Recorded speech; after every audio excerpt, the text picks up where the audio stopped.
Exactly. Stop training to manage. Oh yes, you don't want posterity.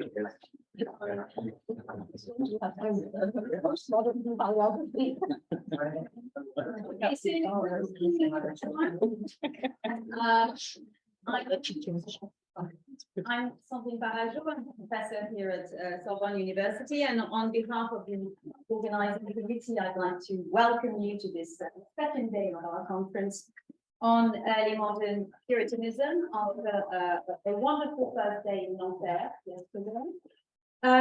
I would like also to apologize to those of you online who could not attend in person, because there are only 50 seats in this room, and it's the biggest room I could get for this conference, unfortunately.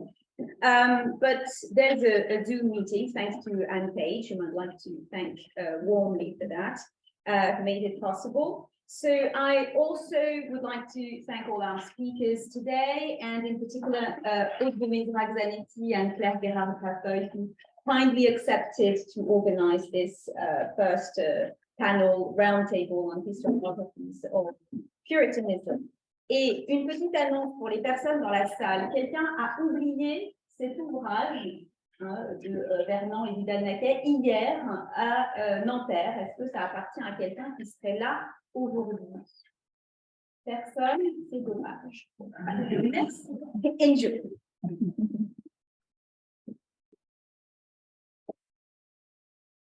Thank you very much, Sandrine, for your presentation. And thank you very much to the panelists who have accepted to speak today on the historiography of Puritanism. Would it be, how shocking would it be that, but in guise of introduction, I ask each of you to say a few words on your connection, your interest in Puritanism? Would that be acceptable? Some of you have already spoken yesterday, were presented in that context. Cesare, would you mind starting, just saying a few words on what your interest in Puritanism? Yes. Cesare CUTTICA. Sorry, we don't have the names down. Yeah, Don't worry.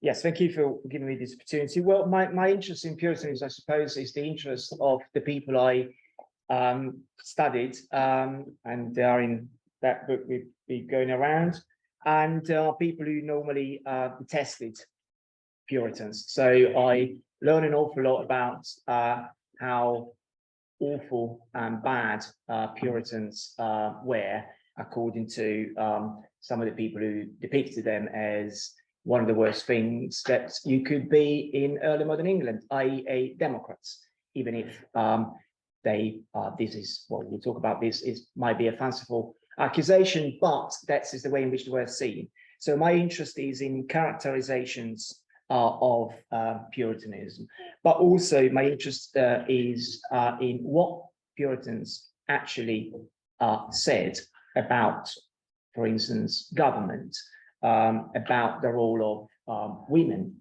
in the polity, and how that connected to their conceptions of the ecclesiastical sphere. So these are some of the constellations of interest that regard my work vis-a-vis Puritanism. Thank you very much, Cesare. Thank you. Alex, would you give some of your...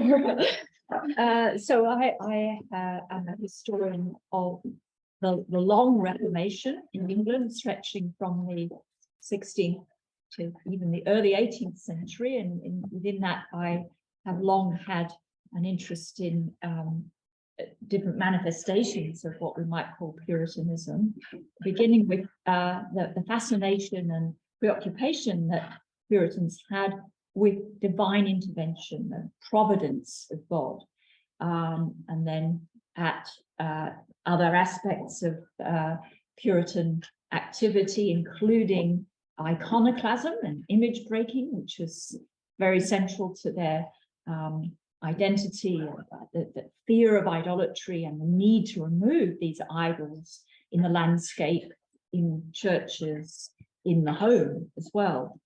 And I more recently have been working on the connections between the Reformation and the generations. And I found that Puritans have a very distinctive set of ideas about generational change, generational consciousness, generational transmission of religion. Thank you very much, Alex, for your very narrow focus, although your career has spanned everything about Puritanism. I'm Irish. And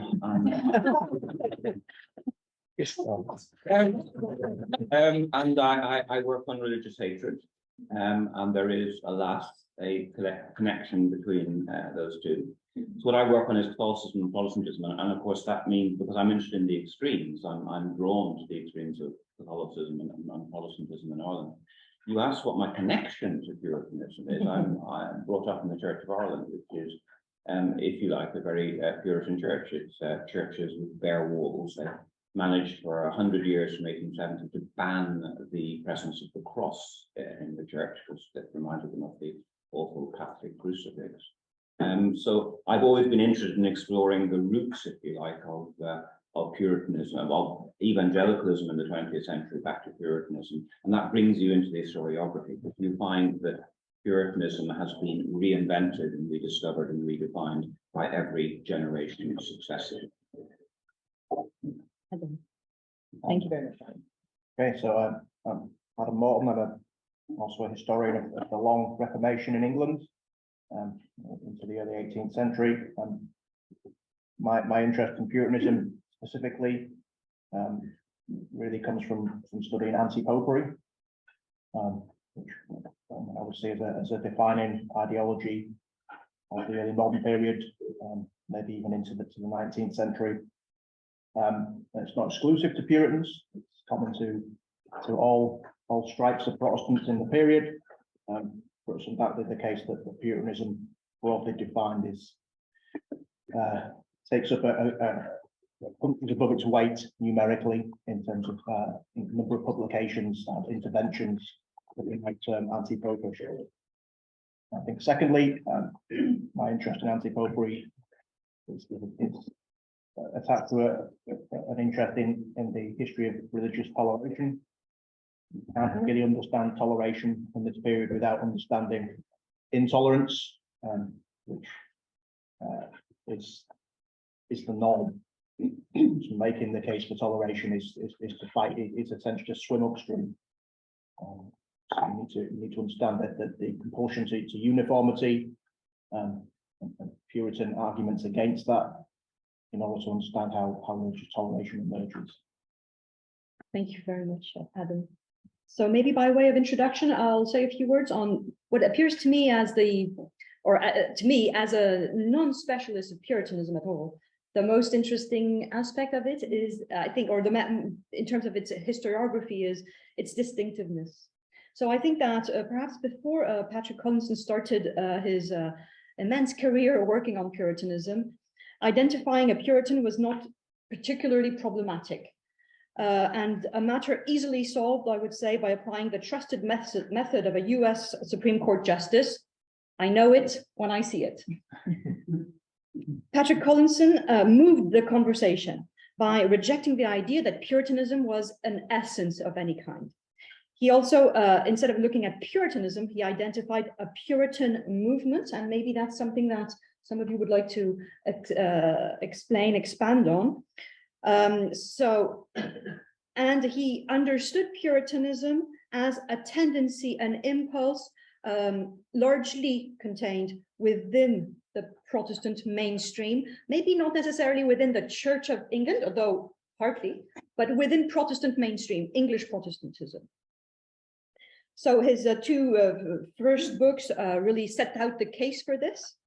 They are, of course, as you all know, the Elizabethan Puritan movement in 1967, and his 1982, The Religion of Protestants, the Church in English Society, 1559,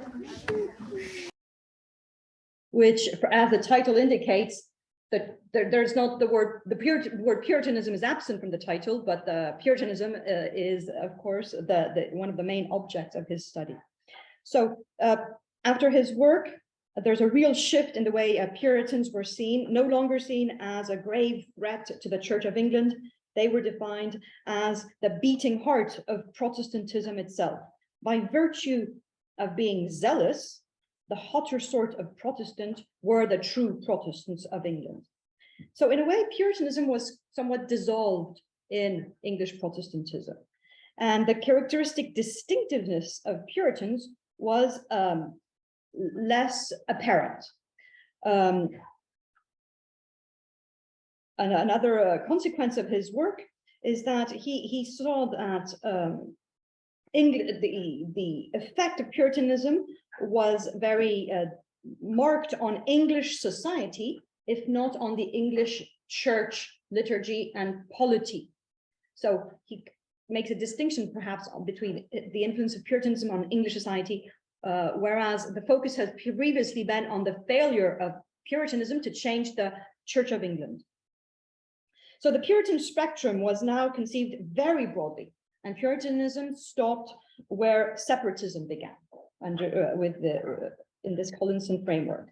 So this was a major shift, and what this spurred and fostered what Collinson himself has called humorously a whole cottage industry dedicated to the definition of Puritanism.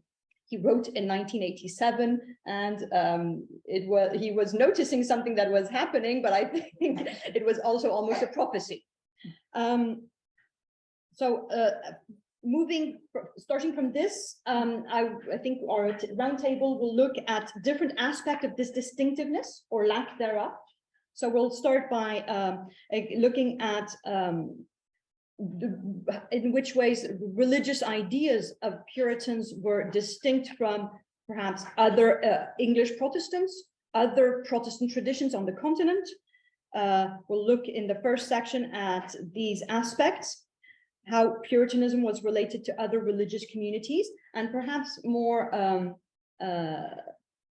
surprisingly, we will perhaps think about ways in which Puritanism could also be a style of religiosity, a style that might not be, that might have links to other styles of religiosity in other confessions, in the Catholic confession, for instance. So we'll look at the limits of Puritanism as a category, because it seems to me that the trend has been to expand Puritanism. So Collinson reduced it somewhat, but it's been expanding ever since to the inclusion of groups that were traditionally not necessarily included in Puritanism broadly constructed. Our next, so we'll also look at the distinctiveness of Puritanism as a political movement and the distinctiveness of Puritanism as a culture. Jackie Eels, who has kindly come to the conference and will be speaking after this roundtable, is one of the main actors of this, this shift to Puritanism as a culture. Even if there's Collinson started the work on these ideas. So this is, yes, this is how we'll proceed. So shall we start with our first question, how historians have related Puritanism with other religious communities? With Protestants, maybe? First? Yes. So I should perhaps start with the confession that I'm the sort of intellectual child of Patrick Collinson, because he was my PhD supervisor, and of course his views and his whole approach very much shaped my own. And what he of course saw Puritanism was as a kind of zealous subset of the Church of England, of English society in the period. And he famously spoke about Puritanism as being, and its relationship with Protestantism, as being a difference of temperature rather than substance. And he was inspired in that distinction, saying it's not about particular ideas, it's about an approach and about a level of zeal for Protestant religiosity That's what defined Puritans in his view. And he took inspiration there from a contemporary Puritan writer called Percival Wyburn, who in 1581 spoke about Puritans as the hotter sort of Protestants. So that temperature metaphor comes from a contemporary phrase. And if those who were here yesterday heard me speaking about Puritan anxieties, about lukewarmness, people who were neither hot nor cold, but lukewarm in their piety. So I suppose that's where I'd start. But I suppose the other thing I would say is that, of course, one particular relationship that people might want to think about is the connection between Puritanism and Presbyterianism. Presbyterianism being a commitment to a particular view of church government. Maybe Cesare will say more about this, that involves removing the hierarchy of bishops in the medieval church and replacing that with a more leveling structure that allows congregations to play a role in selecting their own ministers, that creates a network of elders and people who support the church at congregational level, but that also exercise a discipline over the morality and lives of those people. I think I will hand over to some others now. Yes, thank you very much. Yeah, okay. So I think that the question of distinctiveness is difficult whenever I teach this to undergraduates or MA students. They often approach religious politics with the template of sort of 20th century party politics in their head. So if you give something a label, Puritan, it suggests that there's some kind of organized party or lobbying group. And it doesn't really work like that, certainly in the first part of Elizabeth's reign. So the Puritans see themselves as very much within the Church of England. So they see themselves as the group who wants to push the conversation further. They want the Reformation to go much beyond 1559. Where the end point is something that no one agrees on. But I think the first mistake we make with distinctiveness is to presume that there's that the Puritans are somehow without the church and shouting at it. And that's not how they see themselves. Things start to change in the 1590s when the Church of England's hierarchy, bishops and church courts, start to essentially define Puritanism in a way that pushes them towards the edge of the church. And I suppose that becomes more pronounced in the mid-1620s and 1630s, when I think you are beginning to see something that looks more like two camps, and certainly after 1662, when the English church is re-established after the Restoration. If we can call Restoration non-conformist Puritans, which I think we can, at that point, you have a more separate entity of what we might call Episcopal Royalist Protestantism and Puritanism. I'm avoiding the word Anglican for political reasons. But I think at the start, certainly in Elizabethan Puritanism, we can't see them as a political party or a movement. Is something much looser than that. They are working within the established church. They see themselves as the true voice of that church. That's the best way to understand it. What the direction that zeal is pushing. A desperate 1559 to be the start of the conversation, not the end.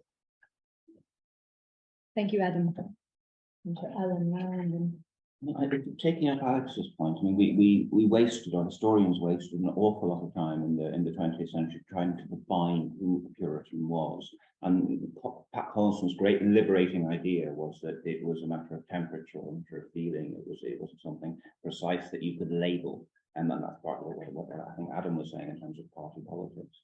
If then you can't say a Puritan believes this, this, and this, then what are we talking of when we talk about Puritan beliefs? Well, what you actually have to go back to is Calvinism, Reformed religion, and you need to look at Reformed theology, and then you need to see where Puritans were along the various spectra in Reformed theology. Sometimes they're more extreme than others.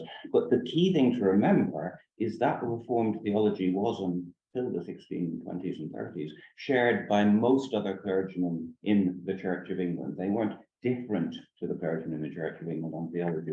I think one of the most helpful books, if we're talking about historiography here, is a recent book published by David Hall called Puritanism, a Transatlantic History, 2019 at Princeton University Press. If you're looking for an up-to-date modern introduction to Puritanism and its literature, the footnotes are marvelous. If you're looking for an institution, David Hall is, I think, the one to take. And he very early on sort of sets out what were the main elements in Reformed theology: predestination, biblicism, the Bible was the sole source of religion, a moral concerns, an apocalyptic belief they were living in the last times and the focus on. He goes through all these beliefs, and then what you're doing when you're looking at Puritans is you're seeing where they were along the spectrum of those beliefs. That's my approach. Thank you very much. Sorry. I would say that when it comes to the historiography in relation to Puritanism and other confessions, I would say two things.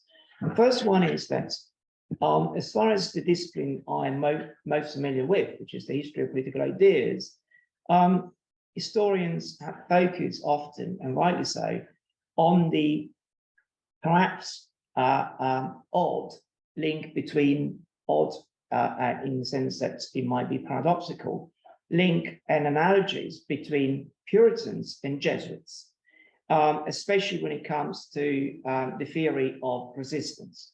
So in a nutshell, the idea is both lots are dangerous because in very similar ways, they defend, they advocate the right, in some cases of inferior magistrates, in some cases of the people themselves, to oppose the monarch turned tyrant and kill him. And it's the theory which is better known as the theory of tyrannicide. So you have historians, Johan Somerville being one, sorry for the apostrophes of centric reference, myself worked on this stuff by showing how Jesuits like Parsons, Jesuits like Suarez and Mariana, and Puritans like John Knox, George Buchanan, John Ponnet, Christopher Goodman, their theories do present analogies when it comes to the idea of popular sovereignty and the right of resistance. So that's the first thing I should say. This bizarre or allegedly bizarre, seemingly bizarre analogy between Jesuits and Puritans when it comes to political ideas. The second thing is, which is partly going back to some of the colleagues' points, is this idea that if we look at how Puritanism has sometimes been, from the perspective of political ideas, is being considered, it seems to me that there's a kind of like curve of increasing badness. What do I mean by this? I mean that, going back to Adam's points, when it comes to the Elizabethan period, Puritans are considered to be hottish, but and then you have analogies with Presbyterianism, but by the time that you get to the Independents via Brownists, the Brownists were the followers of Browning, who was somebody who originally from England, went to the Netherlands, and then they immigrated to North America, and they were accused of being gay, awful people because they appealed to the unlearned, and there were a number of petitions issued specifically against them. So the curve is one of increasing badness. You go from hottish to very, very hot, scalding by the time you get the 1640s in England. And you have this, what the Presbyterians were accused of being, congregationalist, upsetting the synods, trying to put the elders on top, but with the people. Then this kind of accusation becomes increases when it comes to the independents, who are considered to be even worse than the Presbyterians, because they're accused of involving women, allowing women to do things that women should not be allowed to. So I think the relationship between Puritans and this complex galaxy of different groups is very, very important, especially if you look at what people did say also in the early modern period. Thank you very much, Cesare. Shall we move to the ideas around maybe the piety of Puritans as distinctive or not? I'm thinking of the works of Theodore Bozeman and Bert Tipson recently, who have really tried to look at the ways in which Puritan theology and Puritan piety echoed somewhat developments within the Catholic Church in the post-Tridentine period of debate around predestination on the one hand, but also about forms of piety, of internalized religiosity. Shall we move to this? I don't know, Cesare or Alex or Benjamin? Yeah, I mean, this is practical divinity. I mean, one of the great inventions of Puritans when faced with dealing with parishioners on an everyday basis. So parishioners want to know, am I saved? Will I go to heaven? A rather obvious question. And of course, because the Puritans held to a theology that said God chose who would go to heaven, and God's choice of who would go to heaven was independent of what that person actually did.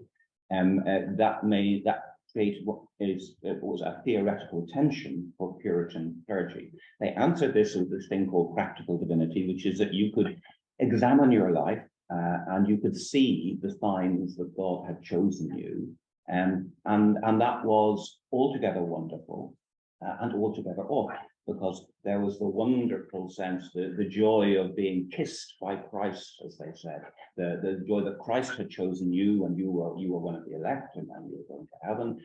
And then there was the fear that you hadn't been chosen, that the signs weren't there.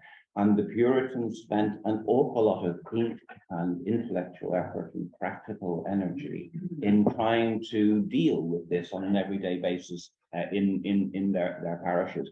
And this has been seen in very different ways in the historiography, because you have many historians and literary critics in particular see this as a cause of despair and despondency and depression on the part of Puritan parishioners. If you actually look at David Hall's recent book, which I may have mentioned before, he takes a much more positive view of practical divinity and sees this in terms of, you don't look at the hard cases make that. There's loads of examples, and we've had them in this conference, of extreme cases of people going through agony and going mad and so on. But actually, what he suggests is for the majority of parishioners of Puritan clergy, the practical divinity was a genuine comfort and a help in their everyday piety. Yes, so this picking up from, I mean, at the heart of the Calvinist theology that Puritans adhere to is this idea of predestination. One very helpful way of thinking about perhaps what distinguishes, in the eyes of Puritans, a mere Protestant from a Puritan, is that they put into practice this predestinarian theology in their everyday life. And one phrase that I think can be helpful here is the idea of experimental predestinarianism, that people are trying to test whether they are saved or not. And they're doing that, as Alan says, by looking at how it's manifested in their everyday lives.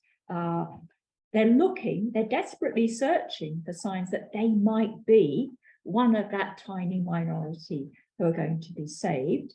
And it's a self-confirming process. They see that they are godly, that they are upright in their moral lives, and that gives them a little bit of a sense that, well, perhaps we are one of those safe people. And that can then seem from the outside to be very self-righteous and sort of sanctimonious even. So Puritanism, I think this is another thing that might be emphasized, is its identity comes from the interaction of how people see themselves and how they understand their own religious life internally with how other people see them. And it's those two impulses that shape what this ephemeral and slippery concept of Puritanism is. Yes, thank you very much for using the term experiential predestinarian, which, so just to give students a little hint, this comes from, I think it's mainly Kendall who came up with the distinction between the two types of ways of relating to predestination. So predestination, the idea that God has chosen in advance who is going to be elect and who is not, without entering into double predestination. And R.T. Kendall in 1979 distinguished between experiential Puritans, predestinarians, sorry, what Alex just explained, people who apply this to their own lives in a way that creates anxiety, all of these distinctive features that you're quite aware of. And the other way of doing this is what he calls creedal predestinarians. So basically, I believe in predestination, but I'm not too bothered about knowing whether or not I'm going to be saved, because I cannot really know, since this is in the mystery of salvation and God's decision. So what I do will not change anything to the ultimate result of my salvation. So in a way, why worry too much? Yeah, I mean, another way of putting it is that most Puritan clergy, in effect, if they were strongly predestinarian in their study, when they're actually in the pulpit preaching, they tended to be Arminian. They tended to assume that most of their audience would be saved. And the key here is that you cannot know who is saved. That is God's decision solely. It's God's secret will. It's not told us in the Bible, as it were. And therefore, you have to be careful before I say, ha, you're saved. No, you're not. You cannot know by looking at somebody. You cannot even know by the way they behave whether they're saved. And therefore, they tended to go with a practical assumption that most of the people would be saved.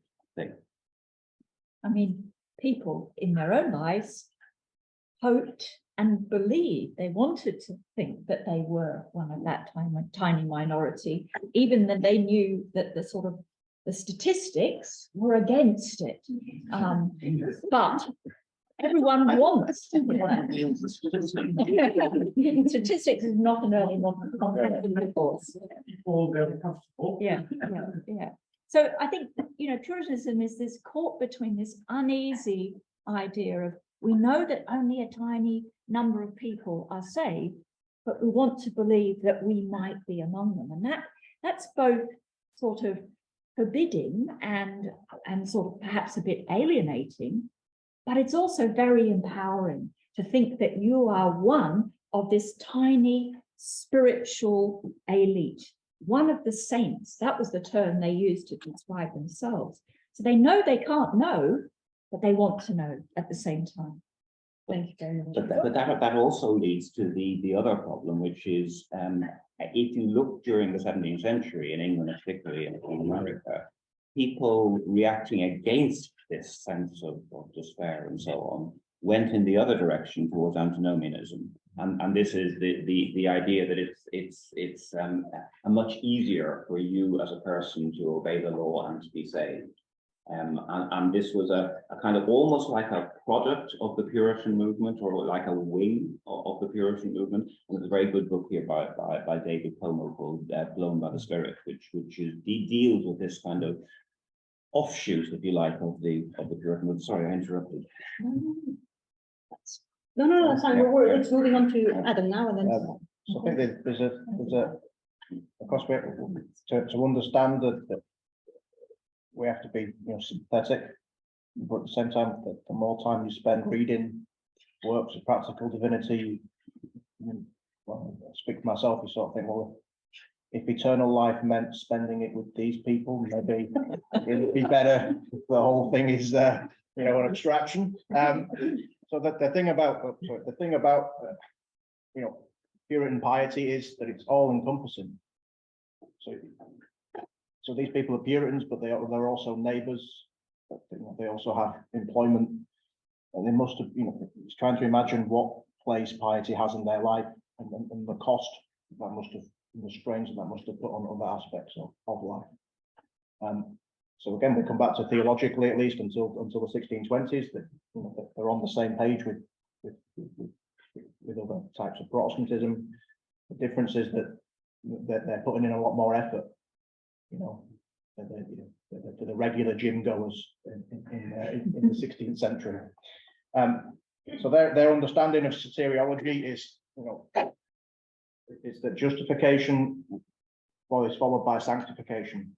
So sanctification is simply the rebirth in life, of a life in Christ. And that's a lifelong process, and that is a process really of mortifying the flesh, striving towards perfection you can't actually achieve because of original sin. So that means that your week involves an awful lot of sermon gabbing or fasting or some form of denial. There's a lot of I use a contemporary term, there's a lot of virtue signaling involved in 16th and 17th century Puritanism. So that piety is distinctive, and it's that sanctimoniousness that is the thing that is mocked most in the Puritan stereotype. That's what the playwrights have most fun with. The Ben Jonson, The Zeal of the Lamb Busy, is the best example of that sense of look at me. You don't like them? Not well. I wouldn't want to be stuck in a room with them. Okay. Now we've got to be careful here, because there's a huge tradition of anti-Puritan literature going right back to Johnson and Bartholomew Fair and the playwrights of the actual early 17th century. And the classic example of this is the Scarlet Letter by Nathaniel Hawthorne, and that sums up the horrible, narrow-minded, intolerant, and unpleasant Puritan. I mean, is this true? Is this not just the opponents painting them as this? And we all know opponents will say anything about the people they dislike. So, I mean, I'm not saying Adam's wrong, but I rather like the Puritans. And I'm maybe it's my upbringing, as I said, but I'm quite sympathetic to them, and I can see where they're coming from as a minority wanting to follow God. And I mean, I've often wondered, and this is a question for Alex as that whole love child. Was that what you said? Not quite. I have the impression that Pat Collinson quite liked the Puritans, yes. I think so. Yeah. Yes, that's his idea about it's a nominalism, which is in a form of nominalism about Puritanism. It doesn't exist apart in the eye of the beholder. Yeah, so this is another helpful sort of turning point in the historiography, which is the idea that Collinson put forward that Puritanism lies in the eye of the beholder, that it only exists in the eyes of those who are really hostile to it. And of course, the word Puritan is itself a derogatory nickname. It's a pejorative word that's used to express your contempt and your resentment of these people who are interfering busybodies and sanctimoniously pious and reading their Bibles conspicuously, etc., etc. But Collinson's notion of the lying in the eye of the beholder also led him to argue that Puritanism was invented by its enemies. It was generated by its enemies in the wake of the Marcolet controversy, etc., and created by the hostile stereotypes put on the stage of the Zeal of the Land Busy in Bartholomew Fair, Malvolio in Twelfth Night, and these other plays in the early 17th century that trotted out this stock figure of the Puritan. So that sort of nominalist view to defining Puritanism contrasts with those who say, well, actually, it isn't simply in the eye of the beholder. There is something there that those who were Puritan recognized each other, and they saw that in themselves. And I think we need to avoid those polarities. We need to avoid reifying Puritanism versus Protestantism, let alone Anglicanism, which, as Adam said, is perhaps not a word that's helpful to describe English religion in this period. But we also need to acknowledge what yesterday we were hearing about the dialectical quality of Puritanism. It's interaction between what other people think and what they themselves think that they are. And that's, I think, that's a sort of helpful way of trying to capture the essence of this very slippery phenomenon. A very good reference to, I think that helps. I know you might have issues with this book, but the introduction by Peter Lake in the 1993 book by volume by Bremer, I think really explains this oppositional dialectical way of understanding Puritanism. I think it's very helpful. It's not the easiest read, but it's very helpful in understanding this this idea of how Puritanism and conformism or non-Puritan, anti-Puritanism construct each other. Yes. Cesare, did you Well, I suppose being the last one to pick up the thread, it's always a bit more complicated. But I obviously agree with what has been said, and let's put it this way. It's very important, this distinction between what the Puritans themselves thought of themselves and what the people thought of them is very, very important. So to give you an example, one on the positive side of things, some Puritans consider themselves patriots. So patriotism, especially during the Stuart reigns, was a key element of a Puritan identity. In what sense? In the sense that these people thought that they were the one caring for the common good, whereas the court and the monarchs were just degenerate, self-caring, self-interested, tyrannical beasts.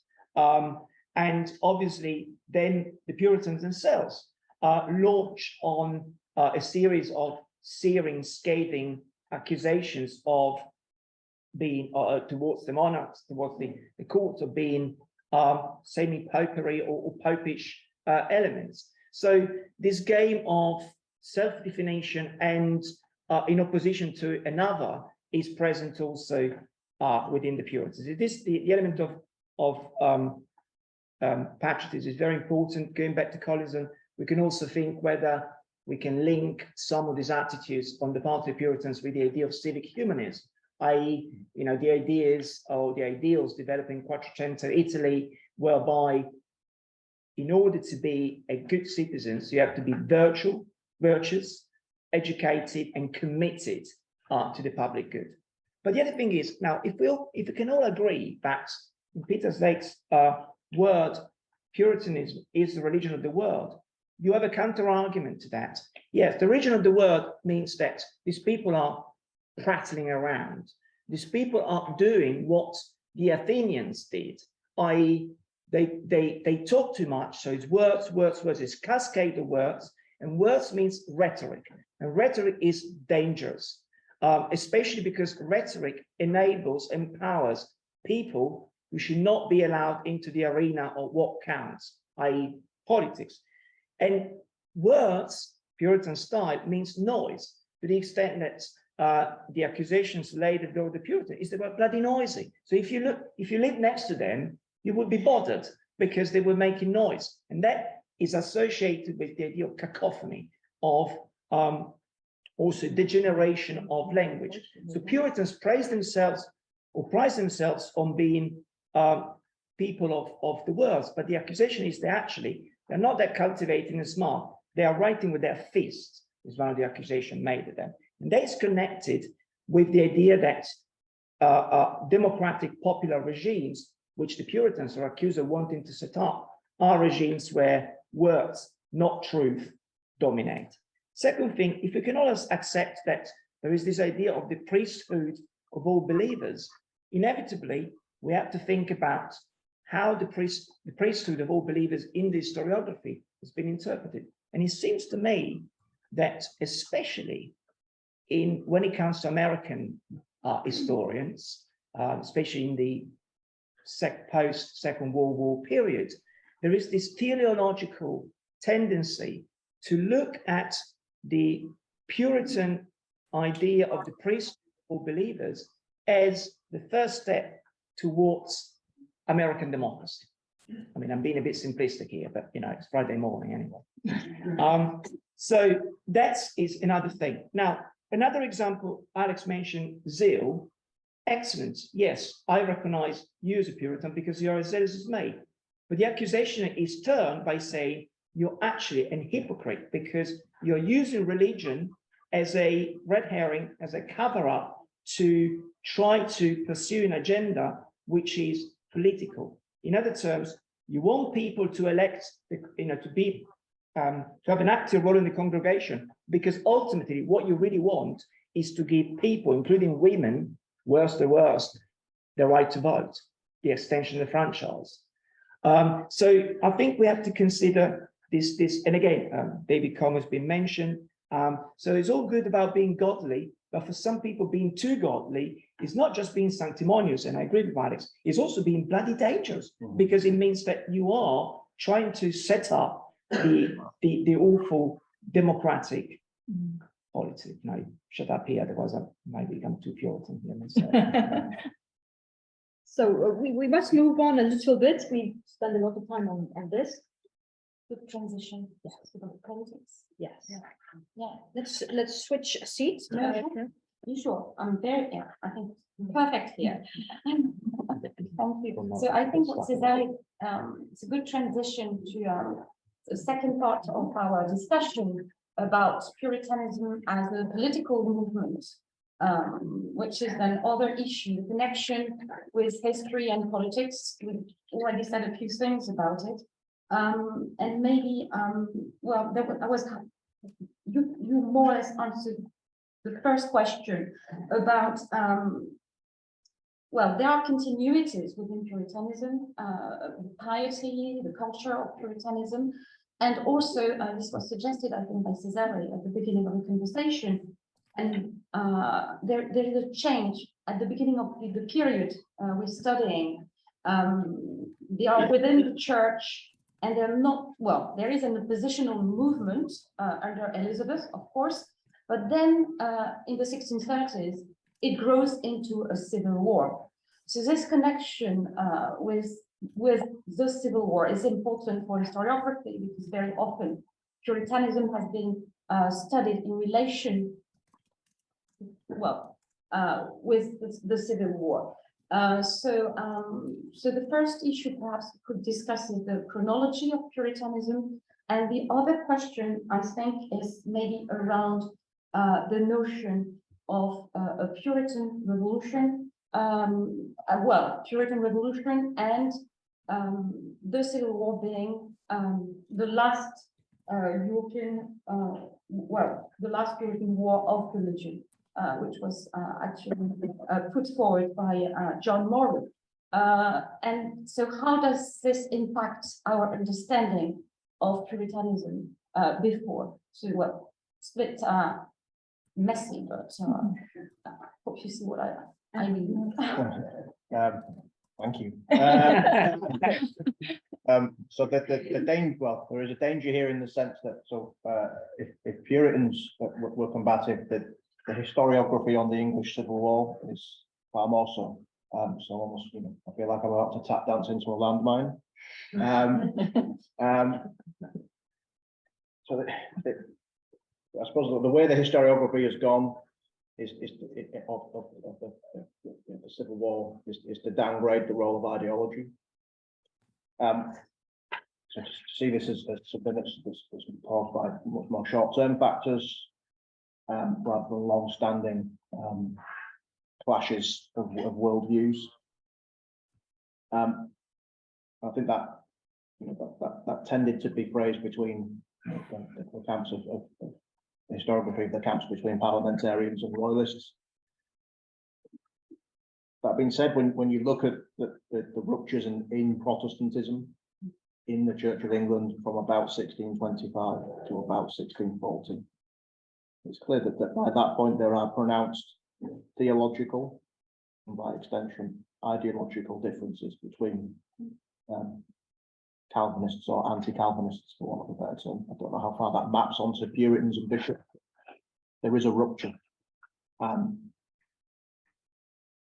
reading the polemic, where those Anthony Milton is brilliant on this, how quickly those groupings can shift, but everything's very fluid.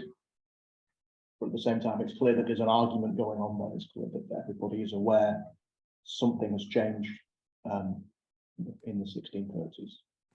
And I suppose that where we are with the scholarship now suggests that the innovators here are actually the Arminian party. It's actually the bishops of the Church of England who are breaking the Calvinist consensus, and that's Nicholas Tyok's brilliant work. Yeah, I mean the long durée here is that, you know, in Victorian times the Civil War of the 1640s was viewed as the Puritan Revolution. Yes. This was the Whig view of history. This was the Puritans standing up against royal tyranny, creating the basis for English freedom, and this was what we might term the Victorian Whig narrative. There was a huge reaction in English historiography in the second half of the 20th century, and they went in the opposite direction, saying basically it's all a matter of local political tensions and problems in Parliament and difficulties and so on. There is, however, still a religious dimension to the English Civil War, and that has been created by the work of Nicholas Tyak, who actually argued the Puritans were not the cause of the English Civil War. The Puritans were part of a general Calvinist consensus in the Church of England in the 1620s, 1610s and 20s. And who the innovators were, the dangerous innovators, if you want to make a judgment, were the Arminians, the anti-Puritans, people such as Charles I and Aude, and by attacking Puritans, they alienated a substantial political section of Britain and contributed to the divisions in the early 1640s. And so you know, it's a classic example of historiography changing quite dramatically over generations. So perhaps I can just add a few additional things. One is that in the Elizabethan period, Puritanism was a political movement. They petitioned Parliament, they admonished Parliament to further reform the Church and to purge the Book of Common Prayer, the Protestant liturgy, of its remaining Popish residues. That movement, which was also hopefully seeking to completely reconfigure the structure of the Church in a more Presbyterian way, ceases to have political clout in the 1590s, but the political character of Puritanism persists in the early 17th century against the backdrop of what Alan's describing, of a movement, a counter movement within the Church of England that is seen by Puritans to be seeking to bring back Catholicism in via the back door, by introducing altar rails around the communion table, implying that there's something quite magical and mystical going on, and introducing a style of worship that's reminiscent of Catholicism. And these Puritans, who are in some sense highly sensitized to the presence of idolatry, think it's all going in the wrong direction. And that radicalizes people who were quite happy within the mainstream Church of England. It causes them to make protests against these Laudian policies, and they themselves then become the victims of the authorities' resentment of those attacks. And they have their heads branded, their ears clipped, etc. And then by early 1640s, that is erupting as Parliament is called into a real showdown between this conformist majority holding up this Laudian church and these Puritans who now see another opportunity to reform the church, to change its liturgy, to change its structures. So the sort of the Pandora's box is open in 1642. But just one other point, and that is that, as Alan was describing, historiography has moved away from that Whig Victorian. But one important contributor here is Christopher Hill. Christopher Hill, who was a historian at Oxford, but also famously a member of the Communist Party. And he read Puritanism through the lens of those Marxist and Marxian ways of thinking about the world. For him, Puritanism was crucially important, but he wasn't interested in Puritanism as a religion. He was interested in it as a sort of vehicle for political ideology. And for him, the Puritan Revolution was in its first instance a bourgeois revolution. It was, sort of rising gentry, middle class. And then as this revolution unfolds, again, sort of the genie comes out of the bottle and he sees the world being turned upside down by people with radical leveling ideas. And that's what excited him about Puritanism. That's what drew him to Puritanism. And then the more recent historiography has moved away very much from that Marxist interpretation towards actually downplaying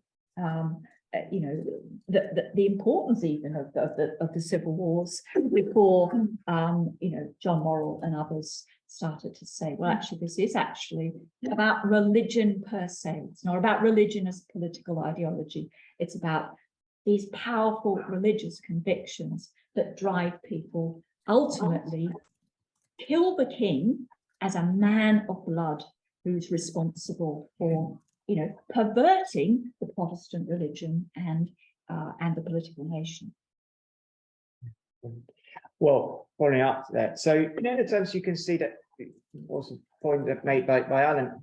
You have a liberal / Whiggish Whig interpretation of the long-term history of Puritanism.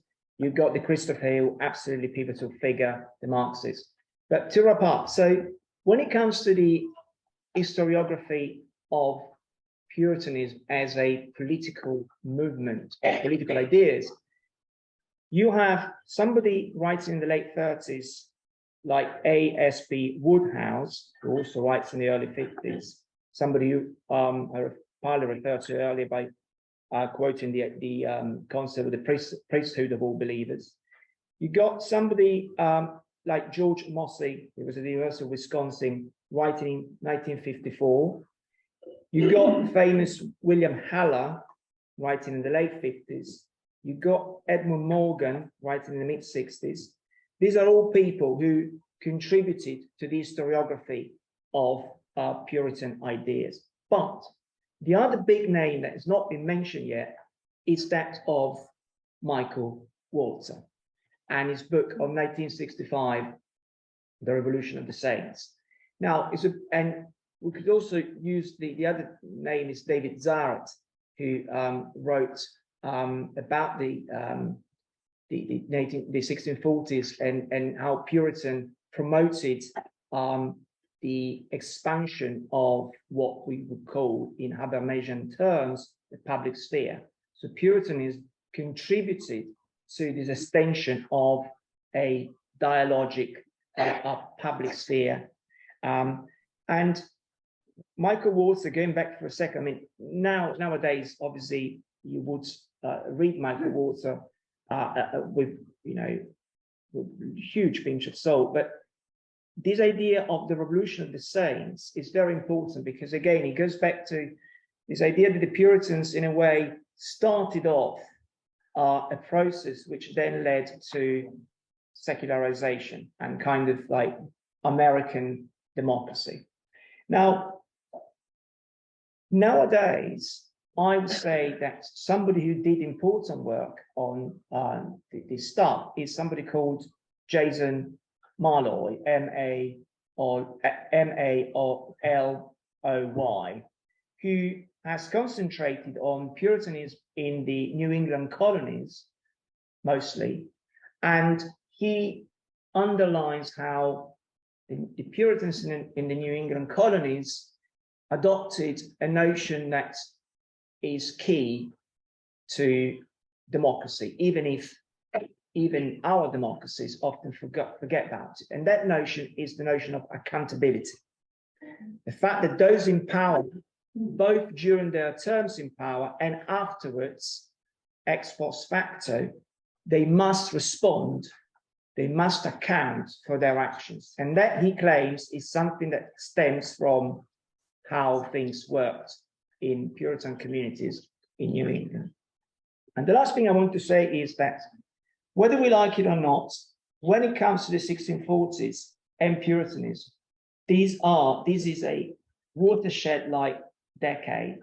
And I would underline, going back to Colin's point, that we should ask, what is the role of republicanism, of a republican ideology, of republican ideas in relation to Puritanism? How did the two, in other terms, contribute to each other, collide, sustain each other, support each other?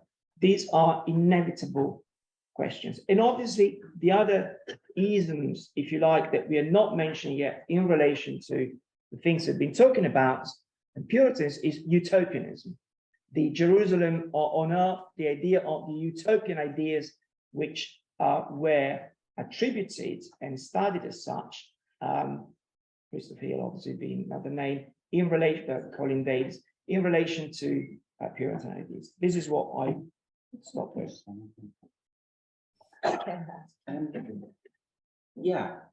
There's still a difference, I think, between political theorists, social scientists, and historians. One of the great typos of books of essays is change and continuity. You know, it means nothing. But generally speaking, the political science approach is continuity. They want to trace ideas as they go down the ages. And generally speaking, historians will be about change. You can't say one thing is connected to the other.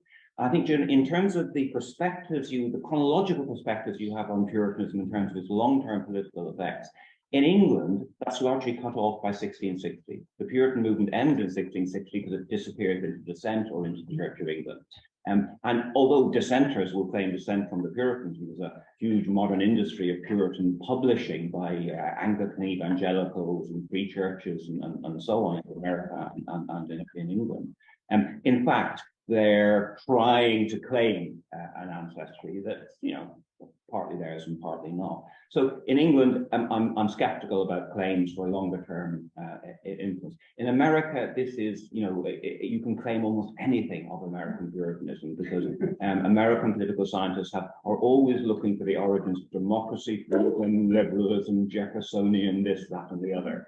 And possibly, but as you might judge, I'm a bit more skeptical. And, you know, to quote again a recent very good historian called David Hall, he is very, very skeptical. He's got a wonderful last chapter called Legacies in that book, which is, I think, well worth reading. Thank you very much. Perhaps just for adding, perhaps, or anyone else, the relationship between Puritanism and polemic, and perhaps even visual culture. Yeah. Big question. So I think that the thing that motivates it really is twofold. So one is to come back to the issue of piety and that zeal. So one is that the conviction of Puritans that they're right, and the other is the need to be recognised as such. And polemic is really those two things colliding. Well, thinking about even something as simple as Plain Man's Pathways to Heaven, like Dent, or the dialogues of George Gifford, where you have essentially that they're fictional and they're working with what we might call different types of believer in late 16th century England. And they're very, very long discussions about religious matters between a Puritan character, so Gifford calls them Zealotos, and what we might call a conformist member of the Church of England, who Gifford calls atheos, which of course tells us what he thinks of conformity. It's non-religion. And the premise of the dialogue is that they're going on a 20-mile walk, and they're going to discuss religion. And you do. Yeah, as you do. And what's interesting about it is, of course, in a sense, that the atheist character is there as a foil for the Puritan. You know, Gifford is writing from the Puritan perspective.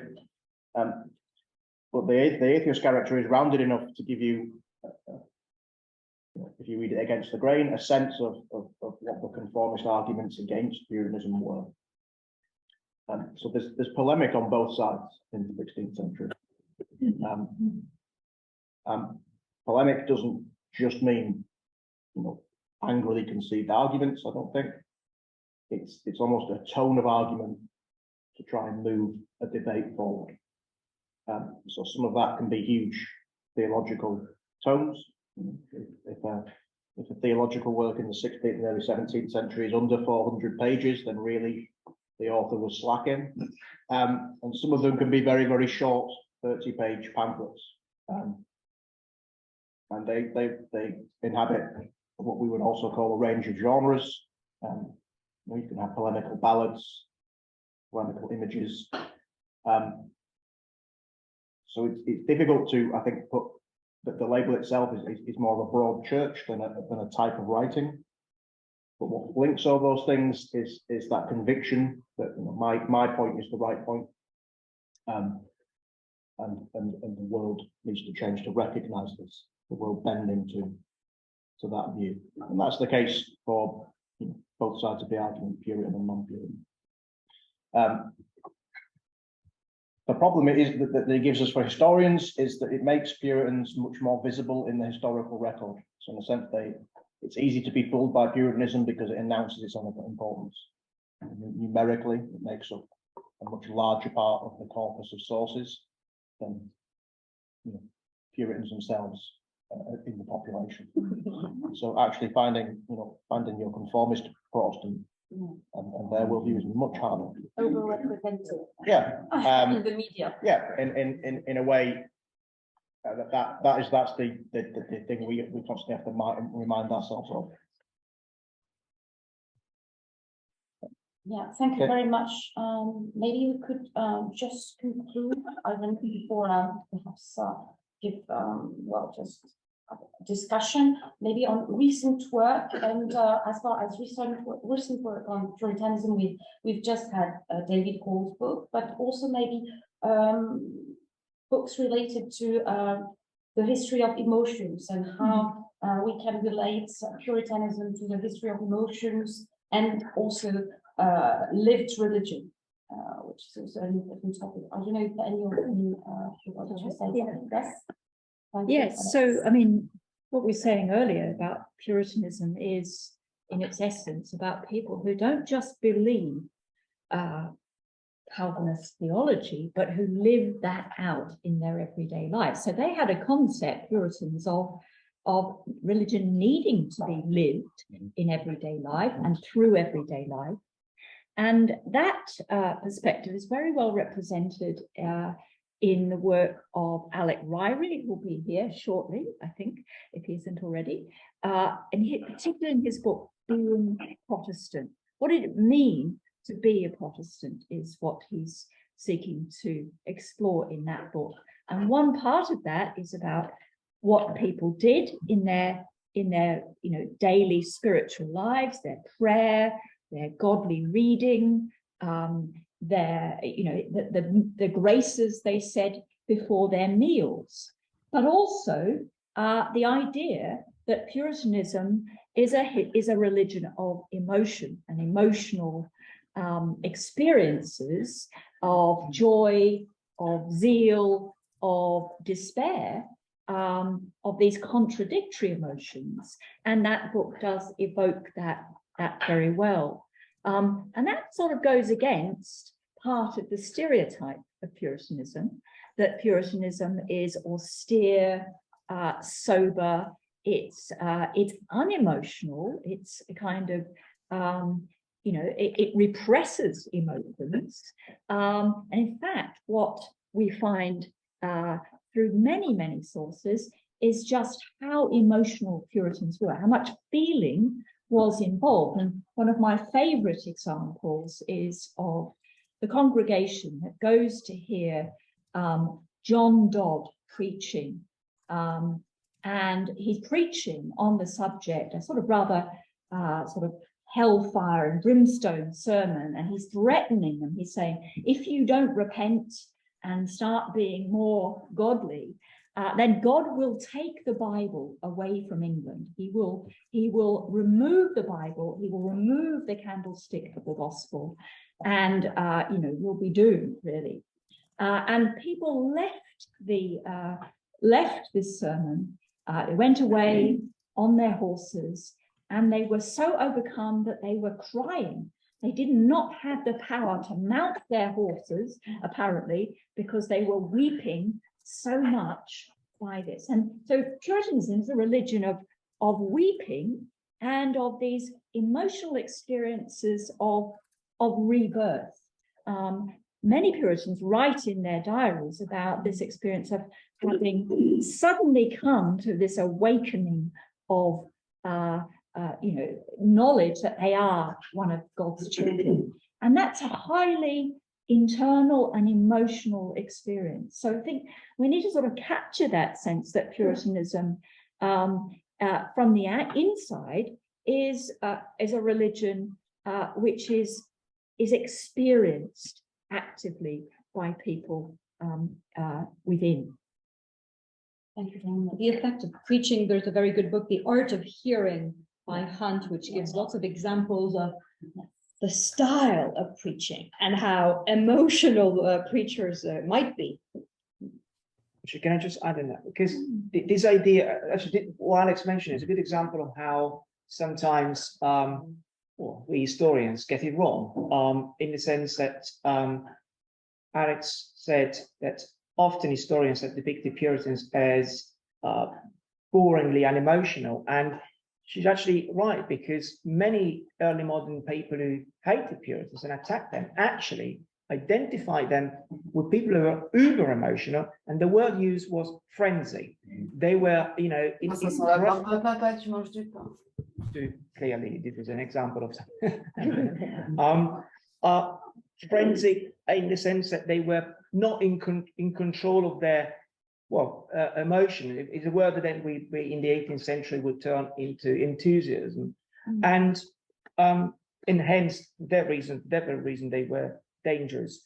And the other thing is that one of the other accusations at their door related to the emotional sphere is what was called Newfoundlism, the fact that Puritans were constantly looking for novelties, which obviously in a society which prize above all order, what's considered utterly perilous a thing to do. I had another thing to say, but I'm in prey to my own frenzy, so I forgot it. So maybe this is the right time to open the conversation to the floor. We've got many eminent specialists of Puritanism in the room. So if you have any remarks, comments, maybe questions that you would like to ask, this would be the ideal moment for that. Luc. Yes, thank you for all these insights into the recent research and longer term research on Puritanism. I'd just like to add a quick note to some things that Cesare said about the political dimension. In particular, you used the word tyranny, of the first man of blood. And I think, referring to the book of the late Mario Pulchetti on tyranny and tyrannicide, that there is a sort of specialization in Calvinist politicians in opposition in France and then among the godly in England in spotting tyrants who were traditionally either tyrants by the mode of acquisition or the mode of exercise, and they were using, and the Catholics had against Elizabeth actually, they were using the case of Jezebel, for instance, Rathaliah, to show that those who persecuted the people of God, the blessed remnant of Israel, were tyrants because they they ruled against the law and the will of God. Acquisition was therefore flawed or corrupted, and against the people of God, and therefore by the exercise of power, they were definitely tyrannical.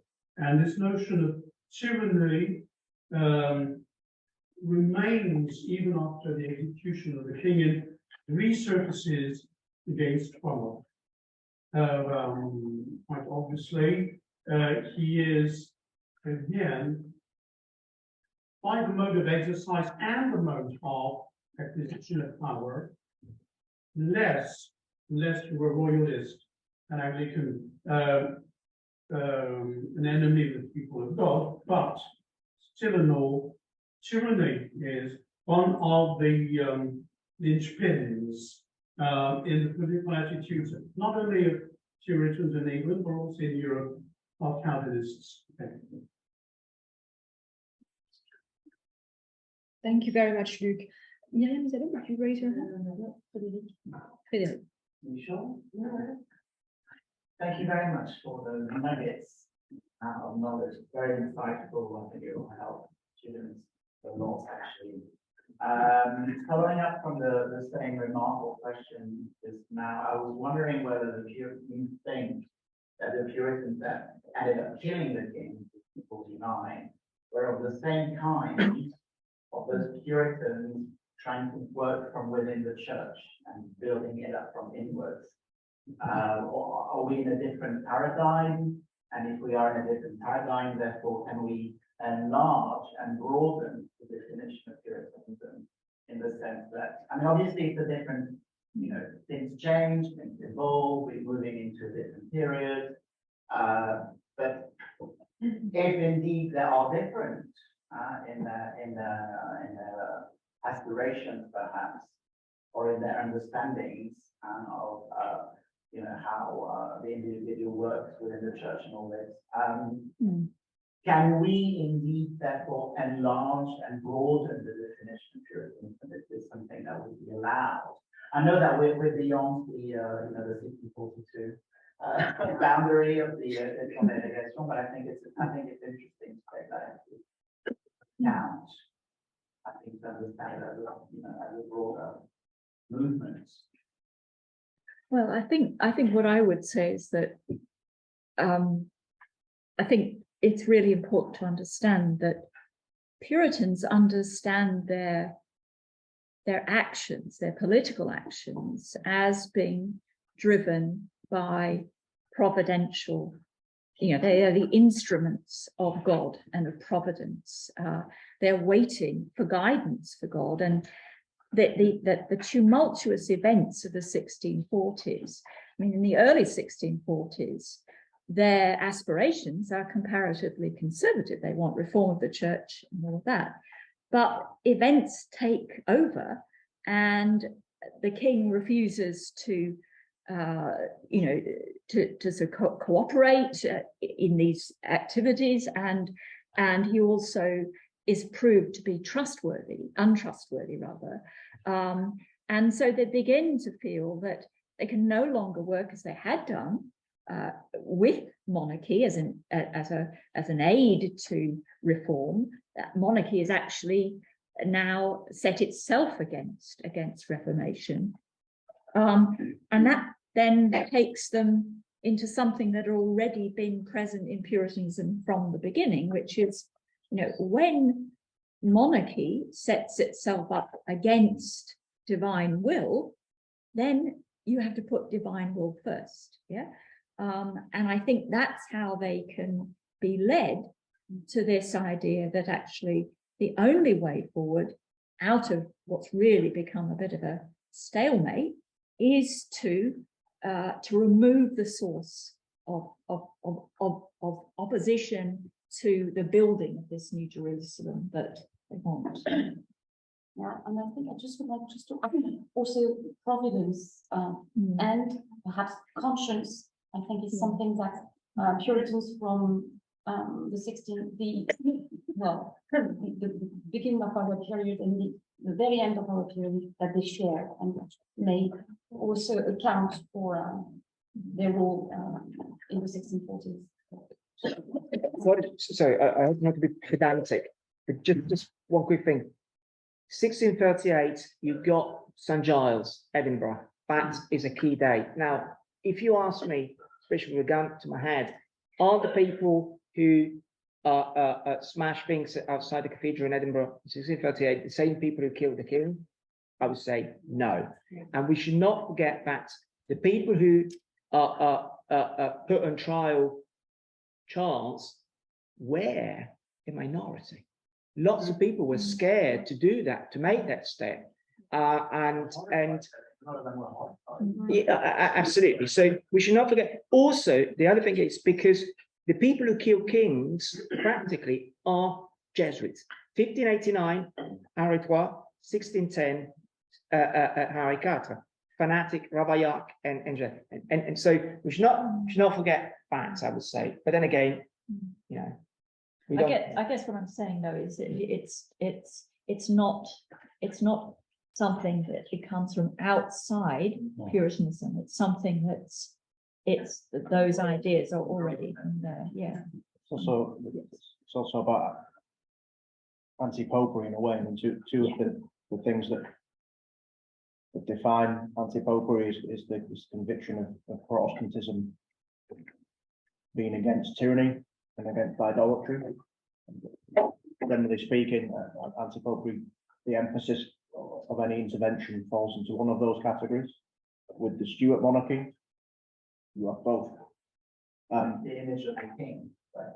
Yeah, you just seeing Charles as somebody who is corrupting the church idolatrously and is a tyrant. So that in a sense there are resources within Protestantism that can, I think, create possibility of that. But again, it is a minority position. The king being a tyrant, it doesn't follow that you have the right to execute it. I think that I don't think at the same time I don't think we can see that position as wholly other. I don't see any other hands raised.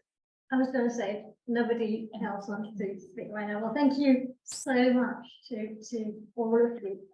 And we've been talking a lot, it seems to me, about obviously Puritan, but Presbyterians as well. And I just wondered whether you had perhaps a little bit more to say about the role of the Congregationalists. Because some of the things, it seems to me, you mentioned about the popular appeal or the democratic ideal moving from church discipline into the political arena, has sometimes, I think, perhaps more to do with Congregationalists than Presbyterians, and things such as admission of members, excommunication of members by the congregations, election of church officers, including by women, what Francis Bremer's called the empowerment of the laity. It seems to me at least to originate sometimes more from congregational circles than from Presbyterian circles. So how do you view perhaps the polemics between Presbyterians and Congregationalists that were examined recently by Polly Howe, for instance, among other people?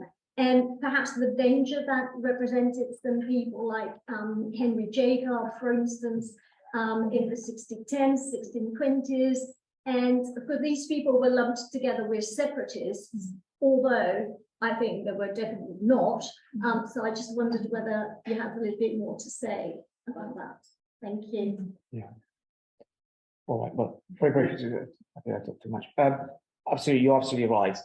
Congregation should have been mentioned. Was it two things? I think the one way of looking at it is by paying attention to the notion of the people. So who are the people who are allowed to be members of the congregation, and how are they managed? So sometimes you have comparisons between how the congregations work and how the ancient Athenian boule was.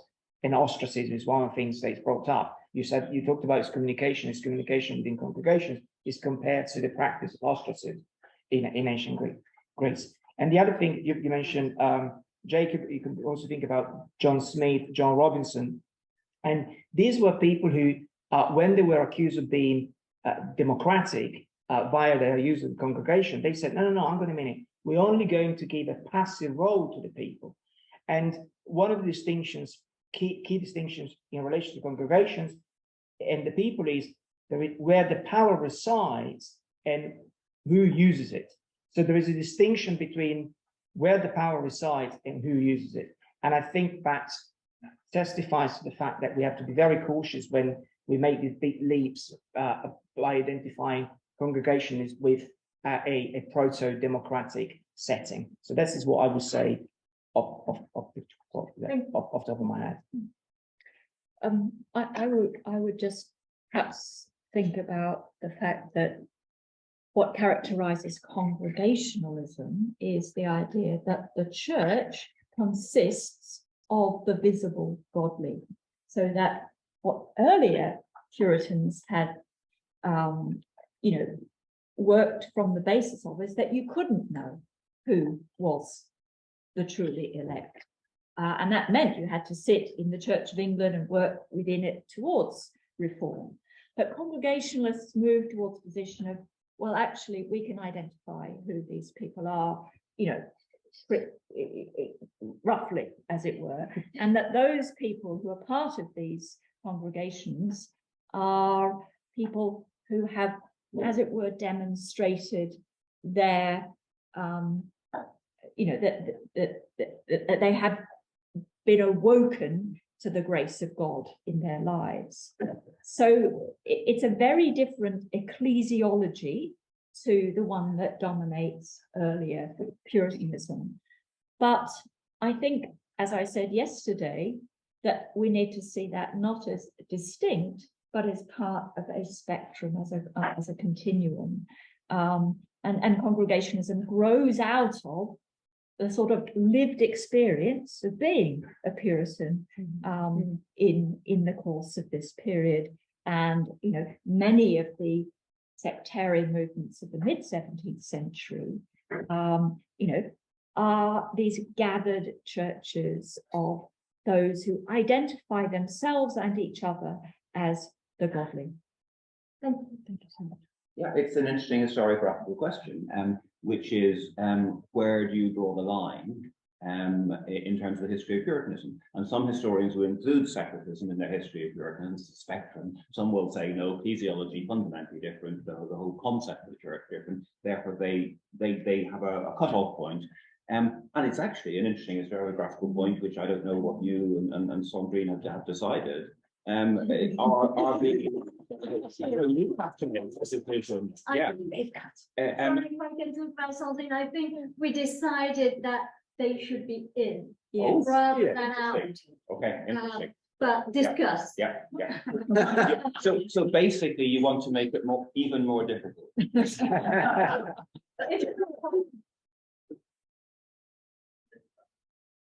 We have time for one last remark, perhaps. Oh, all right. It's not really a question, it's not an observation, because I'm very fond of this term, the Puritan Revolution, stripped of its sort of long-term democratic associations. And I see it as a failed Puritan revolution. I'm very much with John Morrell on that, because Alex was talking about 1642 being Pandora's box, but for the Puritans, Puritanism wasn't quiescent before 1625. And in 1640, that's the moment when they see the Pandora's box is open. And you get a whole slew of letters to MPs from Puritan clergy. And it's the start of a revival of the activist methods of the 1580s. So they actually model themselves on petitioning as clerical groups. But their sermons actually reflect this by saying, we've been waiting 80 years for this since Elizabeth's reign, and now it's come. And you can see that head of steam, but they don't know where it can go, as you're saying. And the end point isn't in view. And so they've got all these different schemes, but they don't know where they can go with it. And I think that's a really exciting point, because you can see people's views coming out into the open after this perhaps lull. Thank you very much, Jackie, for that role. I think we can just bring this to a close. I will thank all of our panelists. Thank you for accepting to speak to us today on these issues. Thank you very much. Thank you, Claire, for sharing, and thank you everyone for being here today. Thank you very much.